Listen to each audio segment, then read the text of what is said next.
ನಮಸ್ಕಾರ ಎಲ್ಲ ನನ್ನ ಮಾಧ್ಯಮ ಮಿತ್ರರೇ.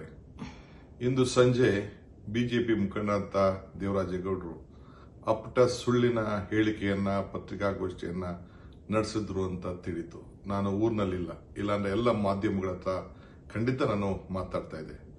ಇವ್ರು ಏನು ಮಾತಾಡಿದ್ದಾರೆ, ಏನು ಆರೋಪ ಮಾಡಿದ್ದಾರೆ ಎಲ್ಲ ಸುಳ್ಳಿನ ಕಂತೆ. ಎಲ್ಲ ಅನೇಕ ವಿಚಾರಗಳನ್ನ, ಪೆನ್ಡ್ರೈವ್ ವಿಚಾರ ಇರ್ಬೋದು, ಬಿಜೆಪಿಯ ಆಂತರಿಕ ವಿಚಾರಗಳನ್ನ ನನ್ನ ಹತ್ರ ತಿಳಿಸ್ತೀನಿ ಅಂತ ಹೇಳಿ ಪ್ರಯತ್ನವನ್ನ ಮಾಡಿದ್ರು. ಆದರೆ ನನಗೆ ಸಮಯ ಸಿಕ್ಕಲಿಲ್ಲ. ನಾನು ನಾಳೆ ಬರ್ತೇನೆ ಬೆಂಗಳೂರಿಗೆ. ಬಂದಾಗ ಅನೇಕ ವಿಚಾರಗಳನ್ನ ಏನೇನು ನನ್ನ ಹತ್ರ ಚರ್ಚೆ ಮಾಡಿದ್ದಾನೆ ಫೋನ್ನಲ್ಲಿ ಅಂತೇಳಿ ತಿಳಿಸ್ತೇನೆ. ಆದರೆ ನನಗೂ ಆತನಿಗೂ ಯಾವ ತರದ ಸಂಬಂಧನೂ ಇಲ್ಲ.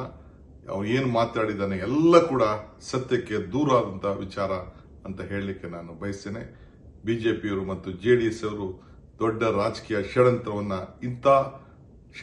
ಇವತ್ತು ಮಾಡ್ತಾ ಇದ್ದಾರೆ. ಏನ್ ಬೇಕಾದ್ರೂ ಮಾಡ್ಕೊಳ್ಳಿ, ನಿಮ್ಗೆಲ್ಲ ಅರಿವಿದೆ.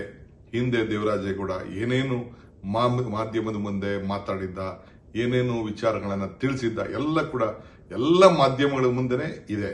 ಅದನ್ನ ನೀವು ಪ್ರಕಟಣೆ ಮಾಡಿ ಓದಿದ್ರೆ ತಿಳ್ಕೊಂಡ್ರೆ ಸಾಕು. ಇಷ್ಟು ಮಾತ್ರ ಹೇಳಲಿಕ್ಕೆ ನಾನು ಬಯಸ್ತೇನೆ.